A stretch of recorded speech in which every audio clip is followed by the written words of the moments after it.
గాంధీభవన్లో TPCC chief Mahesh Kumar Goud మాట్లాడుతున్నారు. Live లో చూద్దాం. ప్రతిపక్షాలు చేస్తా ఉన్నాయో వారికి మీ ద్వారా నేను సవాల్ విసురుతా ఉన్నాను. మీ దగ్గరున్న ఆధారం ఏమిటి? అసలు లెక్క ఏంటి మీ దగ్గర ఉన్నది? మేము పగడ్బందీ చేసిన లెక్కని ఎలా మీరు కాదంటారు? ఎందుకు తప్పుదో పట్టిస్తూ ఉన్నారు? గత 10 ఏళ్ల బీఆర్ఎస్ కాలంలో బీసీలకు ఏం మెరగబెట్టారు? ఇవాళ మాట్లాడుతున్నటువంటి బీఆర్ఎస్ నాయకులు ఏ పదవులు ఇచ్చారు? ఎన్ని పదవులు ఇచ్చారు బీసీలకి? స్థానిక సంస్థల్లో 33% రిజర్వేషన్ తగ్గించిన ఘనత మీది కాదా? అన్ని అబద్ధాలు చెప్పి 10 ఏళ్ళు పబ్బం గడుపుకున్నారు. మైనార్టీలకు రిజర్వేషన్ అన్నారు, ఎస్టీలకు రిజర్వేషన్ అన్నారు. ఎక్కడ చేయగలిగినారు?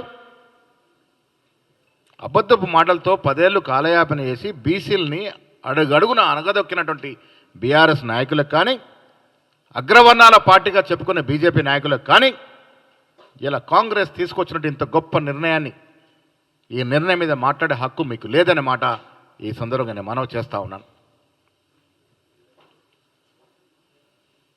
చాలామంది బీసీ నాయకులు, బీసీ సంఘాలు ఏళ్ల తరబడి ఎదురు చూస్తున్నటువంటి అంశం ఇది. మా పూర్వ బీసీ నాయకులు, కాంగ్రెస్ నాయకులు చాలామంది పోరాడినటువంటి అంశం ఇది. ఇన్నేళ్లకి ఇలా మోక్షం దొరికింది.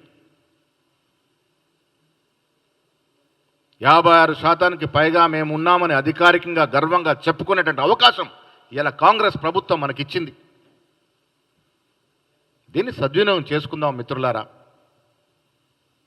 తప్పుడు మాటలకి తలొగ్గి లేనిపోని అంశాల్లోకి వెళ్ళి ఈ మంచి కార్యక్రమాన్ని, బృహత్తరమైన కార్యక్రమాన్ని నీళ్లు జల్లుకునే ప్రయత్నం చేయకూడదు. నేను బీసీ సంఘాల నాయకులకి, బీసీ బిడ్డలకి విజ్ఞప్తి చేస్తూ ఉన్నాను.